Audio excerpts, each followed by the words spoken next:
Hey, how you doing? I'm doing good, boss, and yourself?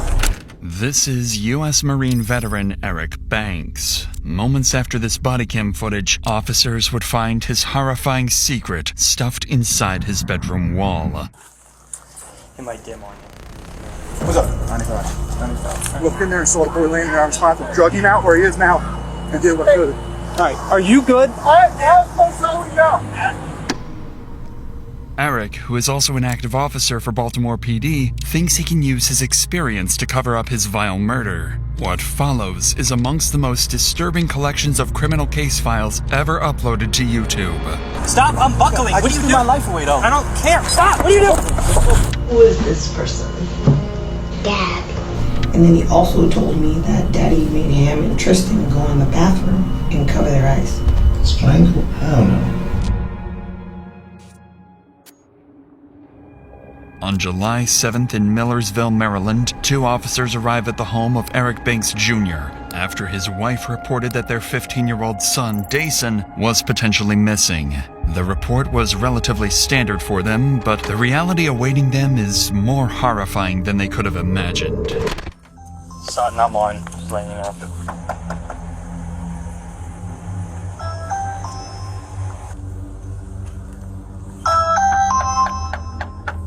Officers report hearing loud bangs from the upstairs of the home. However, nobody comes to answer the door. After multiple minutes of waiting, an out-of-breath Eric finally greets the officers. Hey, how you doing? I'm doing good, boss, and yourself? I'm doing good. At a Porter one. I'm out with him. What's going on today, man? You're supposed to be serving peace protector order. Supposed to be serving it on you or on... Both of us. Okay. The judge just ordered us to stay away from each other. Okay. Sit down, buddy. Sit Do down. you all have some sort of like court order agreement on custody or something? My oldest, I know he ran out the back door somewhere. All his stuff out the back door. He ran out? What's going on, boss? I know you get DJ. I know you're getting tired of seeing us. Where's DJ? She called him and he went out the back door. He's not here. No. You want to come in? Just let you know you're being audio. Oh, hey, I know. I see y'all got the body cam. Yeah. She said he was like, Does he have a phone? huh? I took my phones back. Okay. Yeah. So All the phones are on my plan. Separating everything. you have no idea where if you just let a 15-year-old walk out of your house with all his bags packed. No, his bag's at the back door. I literally told him, wait for your mom to get here. The police supposed to come here to serve her a peace protective order. The judge told her to call you guys before she comes to. I'm not trying to get in trouble. I understand. Eric and his wife Latrice had both individually filed a protective order against each other, making it illegal to speak to one another without a police escort. However, since Eric is not the biological father of Dason, Latrice had custodial rights to him, which is why he was packing his belongings as he and Latrice were preparing to leave the residence. Dason's disappearance on the very day he and his mom were supposed to move out makes the situation even more unusual. So officers continue speaking with Eric, hoping to understand the family dynamic and gather any clues that might point to where Dason is. But what Eric says next only raises their suspicions even further. So, she's supposed to call you to come meet You y'all? have no idea where DJ is. Honestly, bro, no. I like. With no phone or anything. You can check the ADT. It shows when he ran out the I door. believe you, but I mean, I'm not gonna fight. I'm not gonna do that. listen, man, it's a 15-year-old boy. Having a phone probably would have been, if he's walking out of the house, probably would have been a good idea to leave him with, and you can work out those kinks later. But see, this is the thing. This is getting messy, man. Yeah, I tried to tell him. I said, sit here, wait for your mom to get here. I went upstairs. Before I could come downstairs, he's already going out the back door. So I guess she coordinated, because she's somewhere in the area, I'm presuming. Yeah. So she pretty much coordinated with him to come out there. Okay. All right, hang tight. All right. All right. Sitting beside Eric are his 2 sons, 5-year-old Evan Banks and 3-year-old Tristan Banks. Officers didn't know it at the time, but these 2 would play a pivotal role in uncovering the horrifying scene that just happened inside their home. But for now, Officer Sutton goes back to his patrol vehicle to run a registration. He identifies the suspect as 34-year-old Eric Banks Jr., an officer for the Baltimore Police Department. He's been an active officer since 2018 and also carries 10 years of service in the United States Marine Corps. After speaking with neighbors of Eric, who provided minimal additional information, officers would confront Eric once again, this time sternly, to figure out what was going on. It's here that Eric would explain his alibi, one he had come up with just minutes ago. Found out about the whole situation. his mom. That's neither here nor there. But this is what I'm trying to tell you. Me and him sat at the table. He cried to me yesterday. He said he don't want this separation. Like, he knows we separate before. He said he's tired of it. He's tired to feel like he has to choose sides. He's 15. He's a teenager. He knows he don't want to be. He's like, I don't want to be in separate homes. That. And we said that to him. I said, DJ, it's nothing really we could do. I'm not going to change the way I love you, care for you. We had a whole deep heart-to-heart conversation. Today we went to court. The judge awarded him, and I called him. I said, DJ, I guess your mom told the judge you wanted to go with her, and you're going there. He's like, what? I was like, well, start packing your bags, because you're going to Arizona with your mom. Unfortunately, I guess you're not coming back here. And that was just that. She called him. They had a conversation. I said, what did your mom say? She on the way to come pick you up. He said, yeah, but she's supposed to come here. I said, well, we're going to wait, because before she come here and there's some type of altercation, there needs to be police here. They can escort her, grab her, whatever she needs to grab, and go about this peaceful. Next thing you know, I went upstairs. I come out. So do you think did he leave here because he didn't want to go with his mom either?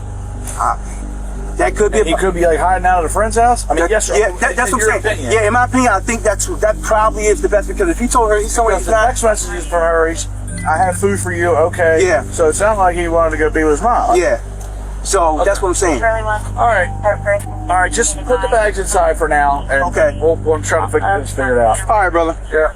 Officers would spend another 15 minutes canvassing the area in hopes of finding Dason, but would again come up clueless. So they decide to try calling Dason's mother, Latrice, but are unable to get a hold of her either. So in a desperate attempt to find a relevant lead, they decide to ask Eric if he'd voluntarily consent to a search inside the home, hoping Dason may be hiding inside. No one expected that this simple request would soon alter both their and Eric's lives forever. I just want to make sure he's out of the house. That's fine. I'll do it with you then, since we're here. Hey, Buck, can I throw one so we make sure he's not hiding? Yeah, so, they about to walk in. If he's going to walk in, we got the house. All right.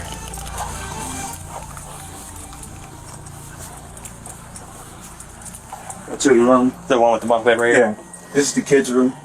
DJ. This is my room right here.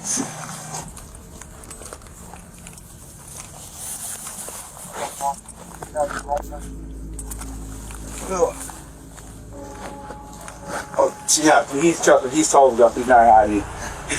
In Officer Adams' report of the incident, he notes that at this point in their home search, Eric's demeanor had changed. He advised Eric to relax and let them freely search the home. They proceed to make their way to the 3rd floor of the home, the floor which stores Eric's chilling secret. But before we get to that, if you want to start eating better this new year, HelloFresh makes it easy, with recipes that feel and taste delicious. I've used it on busy weeks when I still want real home-cooked food, but don't want to waste money getting DoorDash every day. Everything shows up portioned, the recipe steps are simple, and dinner actually gets done. They've got over 100 recipes every week, so you're not stuck cycling through the same boring, healthy meals. You can even pick from over 35 high-protein options each week, including new Mediterranean and GLP-1 friendly options. You can get steak and seafood recipes, plus 3 times more seafood options at no extra cost, and the ingredients are solid with sustainably sourced seafood and 100% antibiotic and hormone-free chicken. If you want to make eating at home easy this year, then HelloFresh is the best option for you. Go to HelloFresh.com/DrInsanity10FM to get 10 free meals and a free Zwilling knife, a $145 value on your 3rd box. Offer valid while supplies last. Free meals applied as discount on first box. New subscribers only. Varies by plan. All right, Dennis. I'll see you stuff. Is this always down? No, this is where my safe is. Yeah. So this is where my guns go. Okay. You got your little light on your side? Yes, I do. You got a light back up? Okay. It might dim on you. You get 2 batteries. What's up? 95. All right. What's up, bro? 95. Inside the hole in Eric's bedroom lies Dason's deceased body, already cold to the touch. Eric forgot to fully close the hole before meeting with the officers. The gruesome discovery would leave the 2 officers in shock. They try to keep their composure while transporting Eric to a patrol vehicle. What's up? They came right now. All right, where are we? Starting at it. I have one start now. Okay. DJ. DJ. What's up? What happened? Let's go to the car, all right? Yeah, let's go to the car. All right, yes. Oh, in the front, sir. Here, let me move one thing out of your way. Oh, great. All right, just see for me. All right. While Eric is being detained, Officer Voss attempts life-saving measures on Daesun, noting that his condition appeared consistent with an unresponsive individual. He also notes that Daesun was shirtless and that his jeans were heavily soaked with moisture from an unknown source. Outside the home, Eric is temporarily placed in the patrol vehicle, but within moments, the situation begins to spiral out of the officer's control. Stay seated. Yeah, we're in custody. All right, yeah. I need you to stay seated. Okay, Okay. all right. Okay. It won't be All right, go ahead. Can I just kiss my boys real quick? No, Just let me- I need you just in the car. Listen, All right, Brian? my boys. Look, All right. listen. Yeah, I got you, bro. Just let me kiss my boys. Stay in the car. Bro, just let me kiss my boys. Stay in the car. Just, I'm just saying, like, just let me kiss my boys real quick, bro. All right, I'm coming in the car. I'm going in the car. I'm not doing all that. I'm not doing all that. I'm not. Start him up. Faster. I'm not doing all that.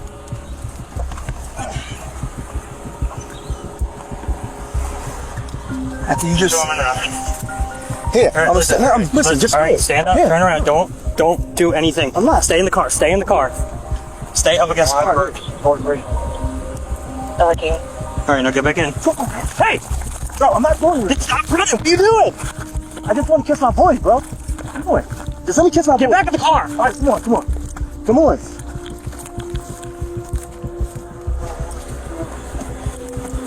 The mom is parked at the corner of Hilltop. Stay in there. You're not coming out no matter what. All right, bro. Without additional units on scene, Officer Sutton struggles to keep Eric restrained. Sutton attempts to secure Eric's handcuffs using a double lock, a mechanism that prevents cuffs from tightening or being manipulated. However, Eric uses his police experience to exploit this, and while his previous attempts at evasion have failed, he'd make one more, final, far more violent attempt to get away. I just threw my life away. Just stop. What are you doing? I just threw my life away, bro. Will you stop? Okay. Stop unbuckling. I What are just you threw doing? my life away, though. I don't care. Hey, listen. Stop. Just choke. Stop. What are you doing? Just choke me. Choke. Get back in the car. Just choke me. Just choke me. Just choke me. Adam 4. Look, to Adam 1. Can you come back out here, please? Hey, get out of our gun. Look, just choke me. Just choke me. Adam 4 is trying to grab a gun. Adam 4 is trying to grab a gun. Stop. Get in the car, Walter. Get in the car. Now, in here. Turn him out. Turn him out. Turn him out. Turn him out. On his round. Correct. Okay. 4448. 3 times, throw him out. Where's Stop. I can't stop. Yes, you It's can. on my wrist. And my hands going numb. Are you on your side? You gonna stop? Yeah. My hands going numb. All right. Turn them on the side. Numb. Then hold on. I told you broke it. It's numb. All right. Stay where you're at. Stay here. I am staying here, but I told you broke. All right. I'm moving your legs. All right. Take a deep breath. I am. All right, listen. You're wiggling around a lot. It's going to make it worse. I know. All right? Well, I want you We're to done. get up. We're done here. I want you to be not that. I want you to think. We're going to take you to the hospital. All right. All right? Well, let's just not wrestle anymore. It's just too hot as shit today. I know. You sweating? I'm sweating. Can we be done? I want to be no, bro. Like, All right, well, let's go to the hospital and talk about it. We don't need to wrestle on the ground. Is that helping anything? No, it's not. All right? All right. Okay. All right. Eric attempts to unholster Officer Sutton's service weapon, eventually managing to loosen it and nearly knocking it to the ground. Fortunately, Eric's handcuffs prevented him from causing any further harm. As the chaotic scene finally settles, officers briefly discuss the frantic events that just unfolded. I go up to Subway to meet her, go in to make sure he didn't go to Subway in this communication. Come back here, I said, let me just check the house. They started getting real weird. I'm like, well, if you just stay back, he's a guard in our city fire. Started to get real weird. I'm like, no, I can check the house. You stay back. You stay back. You stay back. You stay back. I go up and wait off. He goes, he wouldn't be up here. There's an attic thing undone with a screw in it. Looked in there and saw the boy laying there. I was trying to drug him out where he is now and did what I could. I immediately, as soon as I saw the boy's leg with 95 hands, to get him out of here and asked for more units to start the CPR. Drug him out and started CPR. Okay. right. Are you good? You're good. You're not hurt. No, I'm hurt. Should have done that. If I'd have known, if I'd have just did that first. You may not have been hurt. I'm gonna take the whole block where I can see that. Hey, pick him. Come on. Just go up with him. Just do a CPR.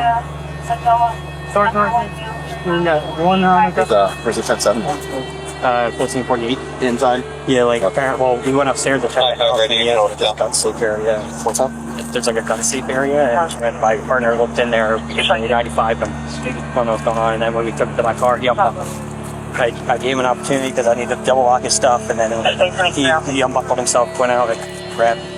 EMS attempted to perform CPR on Dason, but it was too late. Dason was declared deceased shortly after by EMS. What officers uncovered with Dason was only the beginning. As the investigation deepens, Eric's children would reveal further secrets, painting an even darker picture of the reality behind closed doors. For now, the decision is made to take Eric, his children, and his ex-wife Latrice to the police station. Police reports state that while Eric is being transported, he struck his head multiple times against the cage window bar, causing a welt to his head and damage to the patrol vehicle. Despite this, everyone would eventually make it to the station, each separated into their own individual rooms, awaiting intense interrogation. Eric would be left alone to hopefully calm down and collect his thoughts. Meanwhile, detectives speak with both Latrice and her child Evan, hoping to collect more information that can be used when speaking with their main suspect. They start with Latrice, asking her what kind of person Dason was. At this point, detectives are considering the possibility that he and Eric may have gotten into a fight that somehow escalated into tragedy. But what Latrice describes denies that theory completely, and makes Dason's case even more heartbreaking. Can you sit a little bit closer over here, please? Yeah. There's a lot of specific questions that I wanted to talk to you about. Can you describe DJ? Was he an argumentative person? Was he a quiet person? So the son was more of a quiet person. Until he got to know you, but he was always mannered. He talked to a lot of adults, but he never was disrespectful or any of that. I had teachers from his elementary, the principal, middle school, they all showed up for my son. He was that type of child. You know when teachers come. Would you say he was a sweet boy? He was very sweet and always willing to help. That was one of the things across the board. Always willing to help. In the loft, in the crawl space in the loft, what was normally kept in there? Nothing. Safes? Nothing. Was that ever left open? No. It was always screwed? It was always closed. Okay. Because I don't like it. Like, it freaked me out. There is a light switch in there. Okay. So I was like, where's that light coming from? And I turned the light switch off. But I don't know, maybe it was him. So let's talk about that. You called me and you said that you saw him, you viewed him at the funeral home. Are you okay? Yeah. Okay.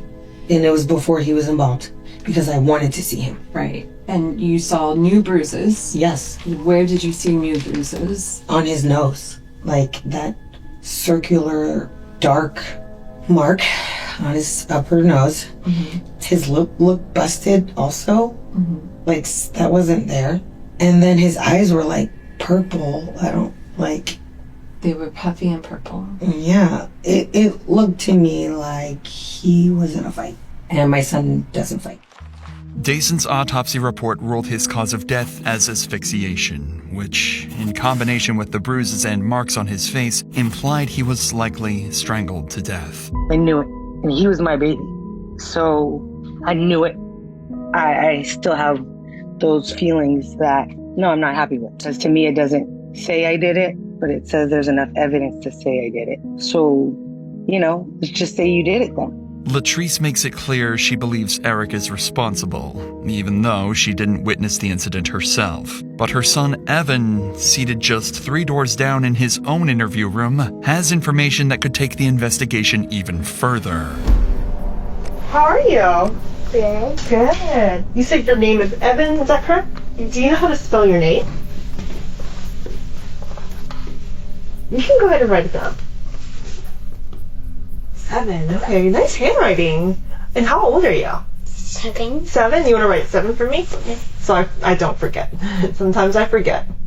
Notice the harsh contrast between interview rooms. Evan is sitting in the department's safety room, a space created to provide comfort and reduce stress for victims and young children involved in sensitive cases. His interviewer, Miwa, is a forensic interviewer from Maryland, trained specifically to speak with children and family members connected to a criminal investigation. And because Evan is only 7 years old, you'll notice a drastic difference in how his interview is conducted. My job is to talk to kids and families all the time, and today I get to talk to you. And we talk about a lot of different things in this room, and this is called the safe room because anything we talk about is always safe, and you're not in any trouble. I'm just here to listen to you and talk to you. Okay. Miwa explains to Evan that everything is being recorded and that he is not in trouble, but rather just there to help him out. She spends 15 minutes talking about movies and more of Evan's interests to help him get more comfortable before discussing the day of Dason's murder. And Evan, who do you live with? My mom. Your mom? And Tristan. Mm-hmm. Anyone else? I live with DJ. Mm-hmm. And then my dad. Okay. And do you know what you're here to talk about today? Mm-mm. No? So, tell me a little bit about your family. Tristan, he likes to fight and plays and steal toys from others. I like the color, and then I also like Kids Bob and Tristan. And you said you also live with the DJ, is that right? Uh-huh. And my mom and Tristan. So DJ, how old is DJ?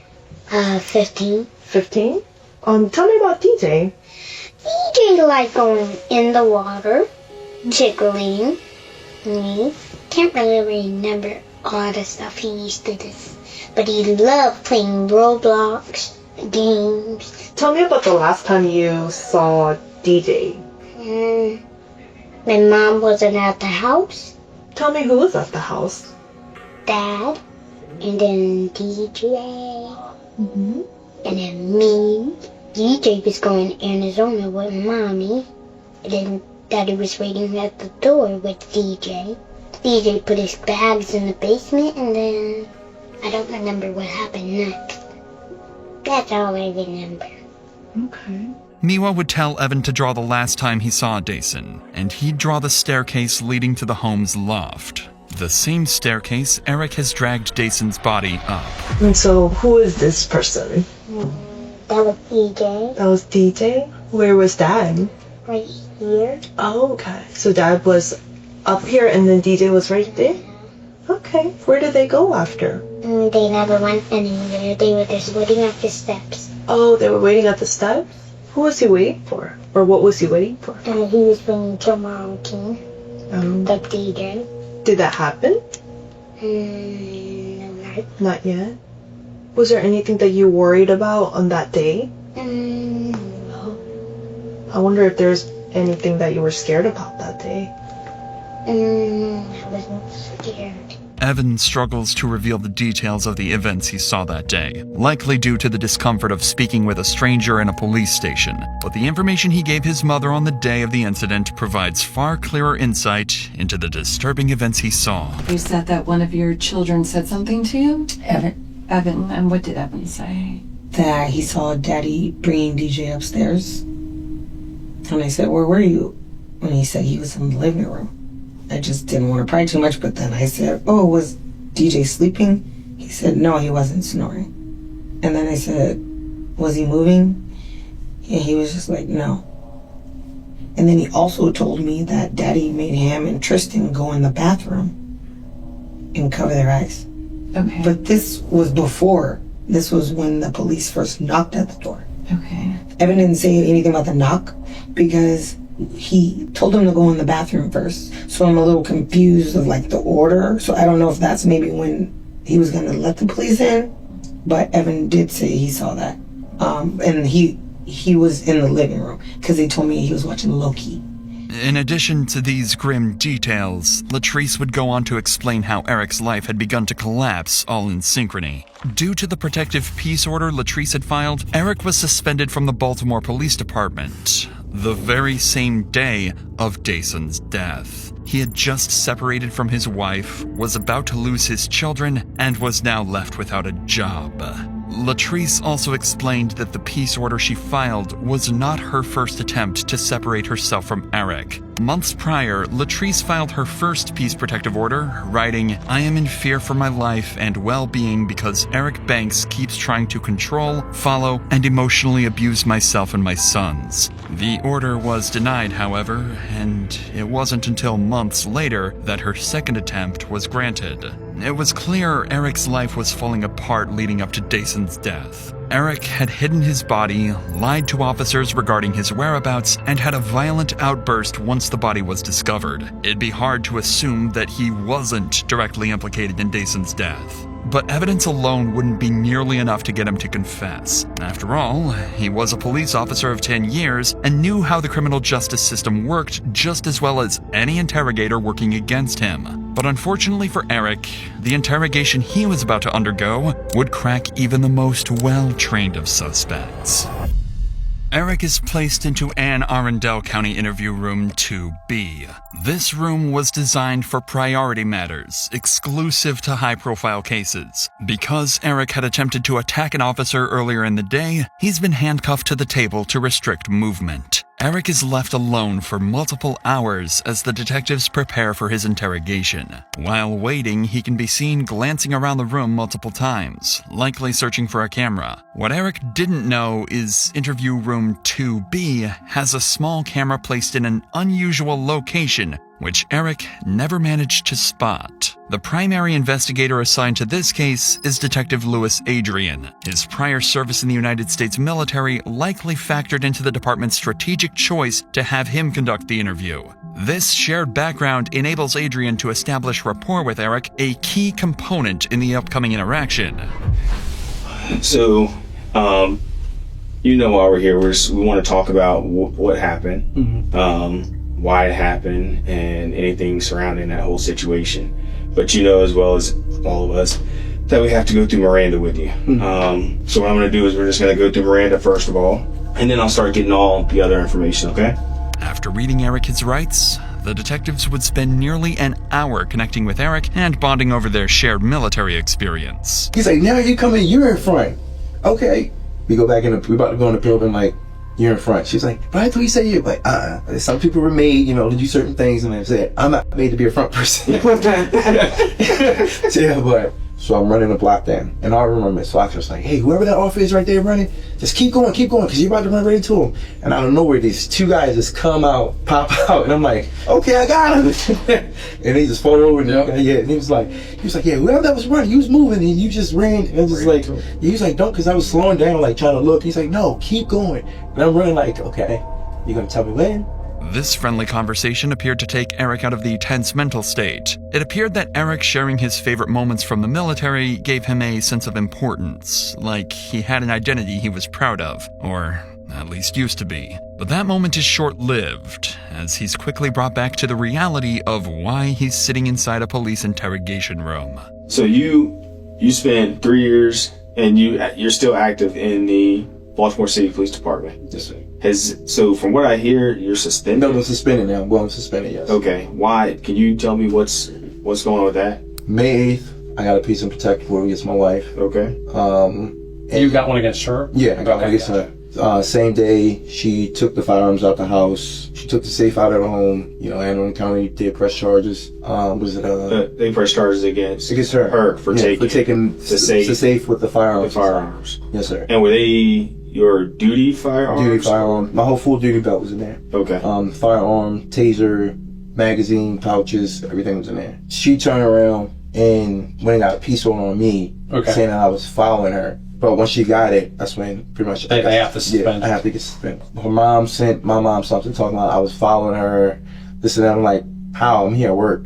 How you see I was following? I was like, there's no way. That's when we both ended up at the courthouse, and I was like, because I was like, I'm just putting a stop to this. So I let the clerk know. I was like, I don't know what's going on, but every time that my wife's trying to leave or something's trying to happen secretly, there's a peace order for me to get kicked out the house.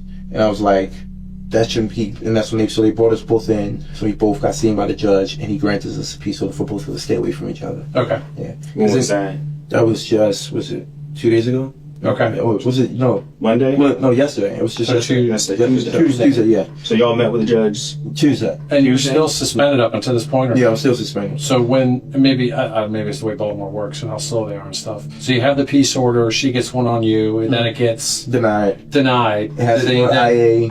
You have to do that full They have to do that. Yeah. And so you're still suspended even though it's been cleared up? Yes. Gotcha. Okay. At this point, the detectives had no reason to assume Eric was lying. He'd been open and honest with them the entire time and seemed rather friendly. It isn't until they begin discussing the day of the incident that investigators realize Eric's perceived honesty had all been a calculated act. So yesterday we go to court, get the peace and protective orders. They grant the whole motion, for us to stay away from each other.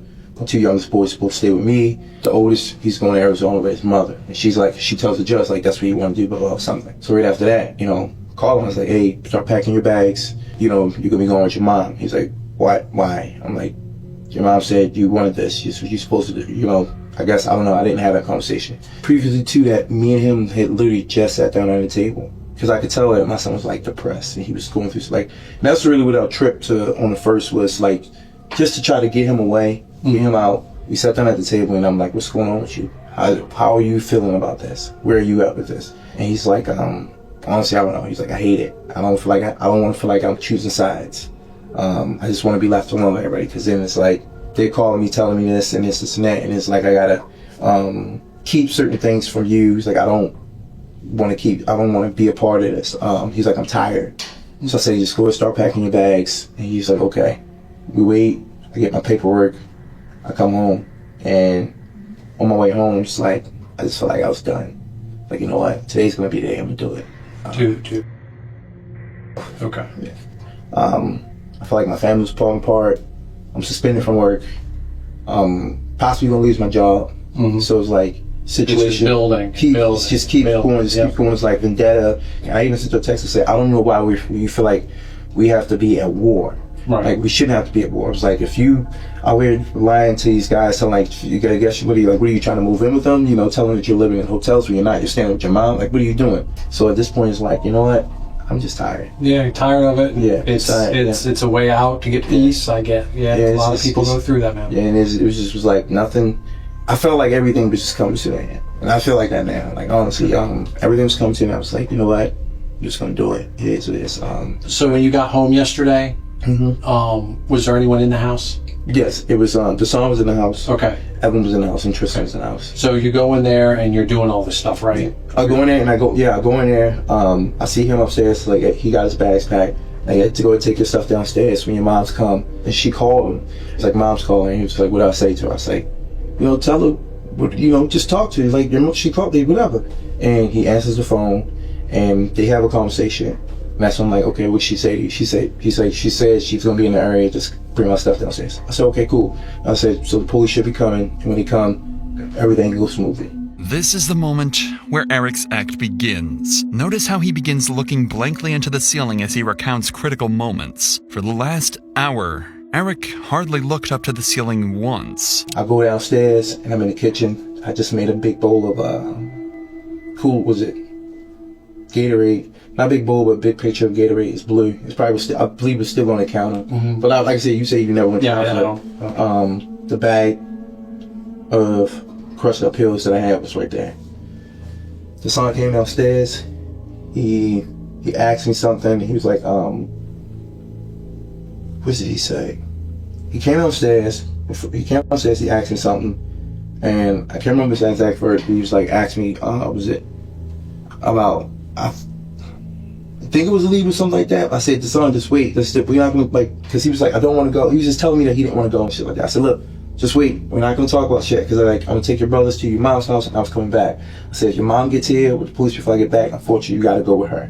That's just the way it is. He's upstairs. I remember Tristan. I told Tristan, I said, Tristan, go get your shoes.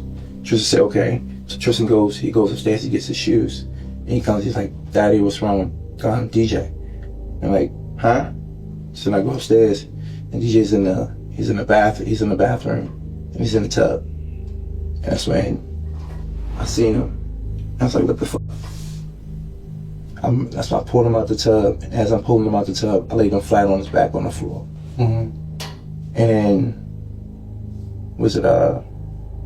at that time, I'm not sure, I think it was Edward or Tristan. He was like, Daddy, somebody at the door. And I'm just looking at my feet, I'm like, what the fuck is it? I'm like, what the fuck? Eric makes his story clear. He had planned to end his life, but coincidentally, Dason had the same plan and did it first. It's an extremely complex alibi and only becomes more unlikely after Eric explains why Dason's body ended up hidden inside his bedroom. So I go downstairs, I go to the front door.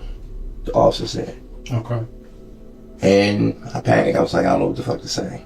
So he asked me, he was like, hey, what's going on? I start talking to him, telling him what's going on. What did he say? He said, so what's the situation? And I tell him about the situation. And I was like, my wife, she's supposed to wait on y'all to come. Y'all supposed to be serving her with a piece of protective order and whatnot. He's like, she's supposed to be picking up our son. And he was like, is she here? And at the time, he was upstairs on the floor, in the bathroom. When he said, was she here? In my mind, I was like, no. Okay. Yeah. You panicked. Yeah. Because it already looked bad. I already moved him. And I was like, you got him out of the bath. Yeah. And when I got out of the bathtub, I asked the officer, and there's no body on cameras on, you can see, I asked him, like, can I go in the house, use the bathroom real quick? I remember asking that, and he was like, no, just wait, okay. And then the other officer showed up. And then when he showed up, he's asking, he was like, so, is the son here? Still the same thing, no. I should have said yes. Yeah, I knew in a perfect world. I knew my state of mind. My state of mind was to kill Eric. Okay. Now let me ask you this: is that why? Because I did watch some of the footage when they went to loosen your handcuffs. You kind of got a little silly on them. Do you remember that? Yeah. What was you went for the officers gun. What was up with that? Well, before we get to that, when I first went back in the house, when the officer told me, the tall officer, he told me, he said, go get the sergeant's phone. I ran upstairs, his phone was in the bathroom on the counter. Okay. So I run upstairs, and I get the phone. Because back up, before I did that, I asked him, I said, can I go upstairs? Can I go in and use the bathroom? So I initially wanted to shut the door. He said, no, just wait. And then the other officer, he was like, well, go on, I need you to go grab the son's phone. I ran up, grab it, and I shut the bathroom door. I'm still nervous. Which bathroom was it? Was it the one in the master or the small? No, the small one. The small one in the hallway. And I'm still shaking whatever. And then when I come back downstairs, I go out the door, I give him the phone, I'm still shaking in my hand, and everything's in my head saying, Eric, just say what you saw. But then, in my other part of me, I'm like, my son just did this. Right. Objectively, Eric's story hits all the points. He has an excuse for almost every suspicious detail, even finding a way to explain why blood was found all over his house. The issue is that these details are simply too coincidental to ever sound believable. And even Eric knows this. I don't know why, I just was like, I gotta move him. I picked him up, did the fireman carry, took him out of the bathroom, into the master bedroom, up the stairs, and I was like, because I know they're going to want to come back in the house and search it. I was like, I'm going to be cool, I'm fine with that. I was going to let them search it. And I tucked them in the area, and I left the thing open. So when you say the area, you're talking like a crawl space. Okay. Yeah. All right. But getting back to when they came in, they searched the house, they went upstairs, and they seen the thing open. That's when the officer, when he asked, I panicked, and I was like, yeah, this is where I keep my safe, blah, blah, blah, whatever. But the son was in there. The son was in there, okay. And they put the handcuffs on me. I went back downstairs. And when they put me downstairs, I was like, life is over because it looks different. It's no matter what I say from this point, it looks like I'm a liar. It looks like I lied because I already lied twice. You asked me with the son in the house, I said no. You asked me did I know where he went? I said no, I think he ran out the back door or something. And so it always looked bad because I'm already told you a lie. Even though in my head it's like, you probably should just said the truth. You probably honestly should have left him where he was at.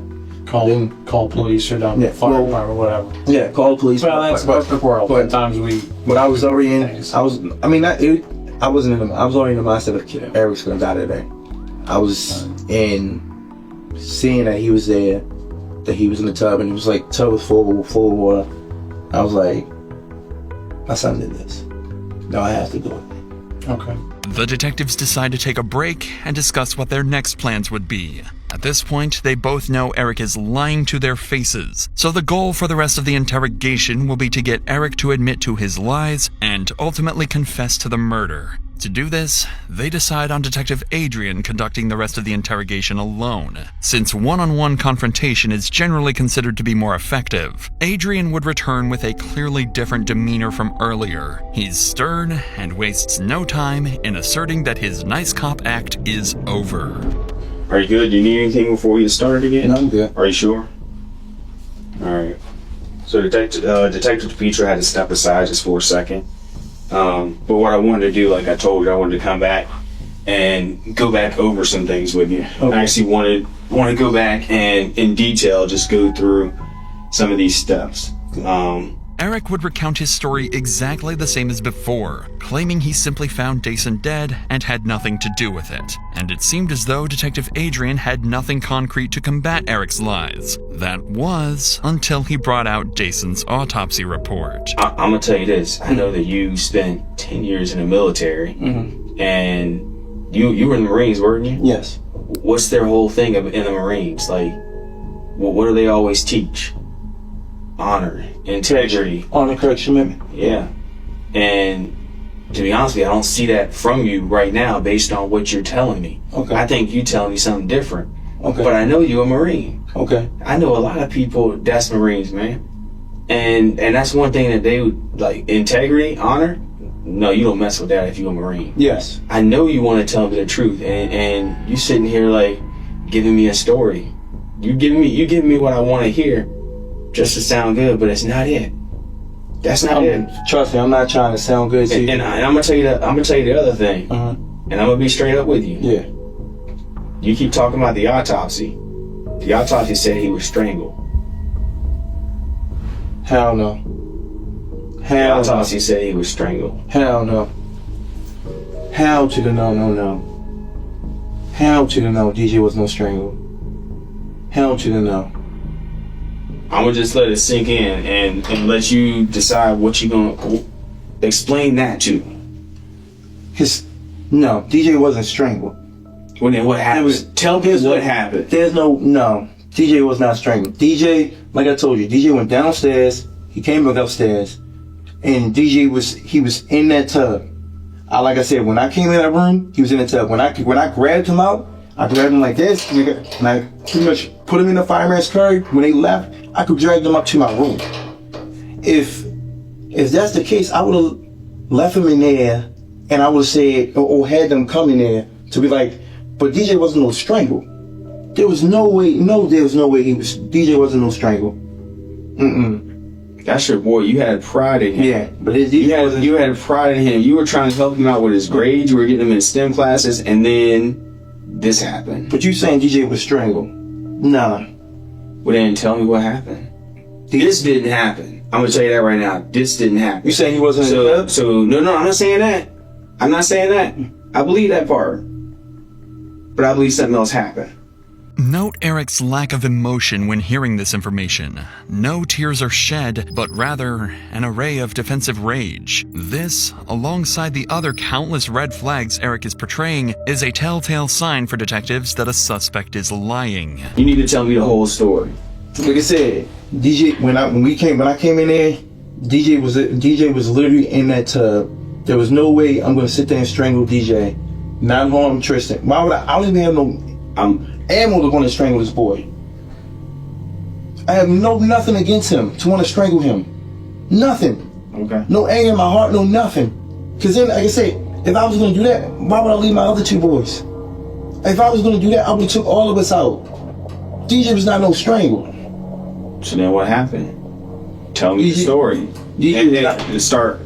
We start from scratch. Tell me the story. DJ was not no strangle. Well, then tell me what happened.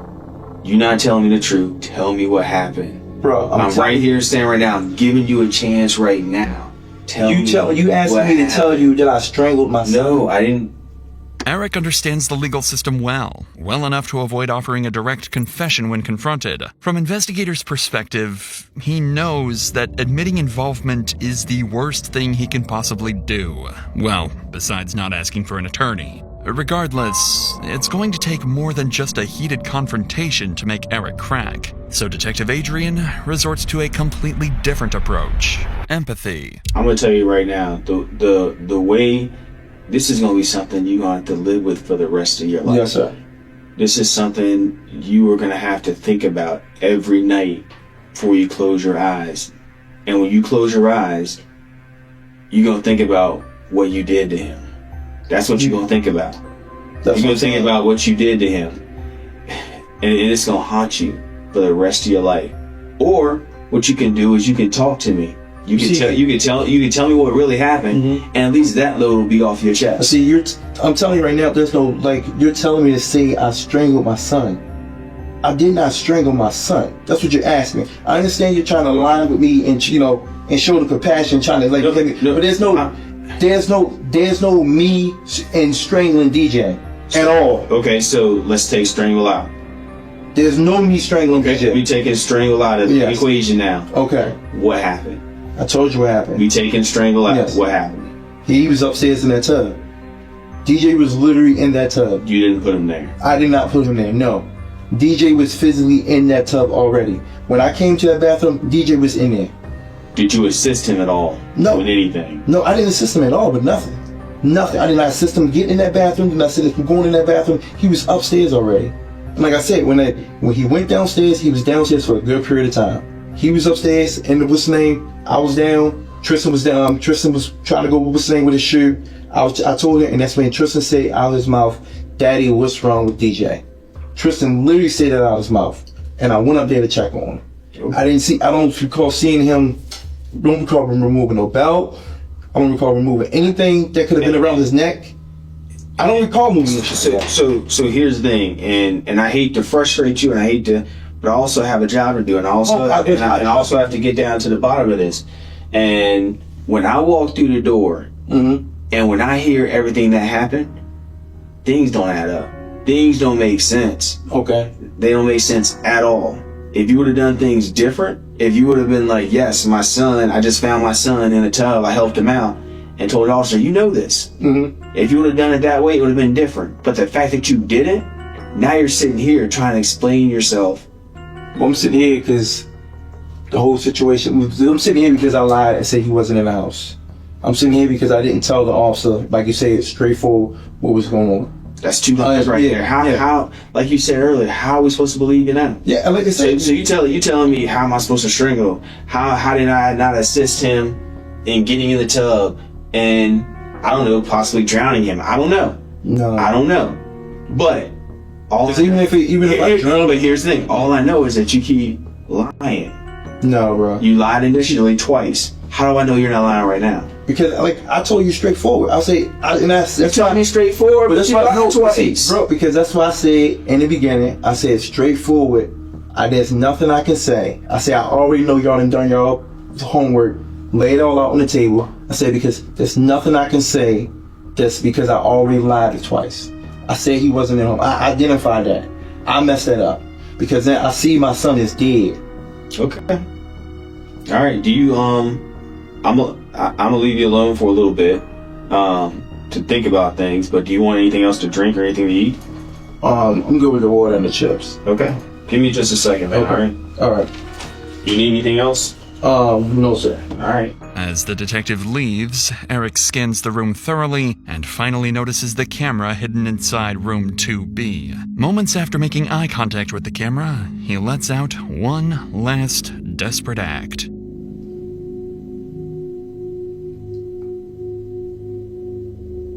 Strangle? I don't know.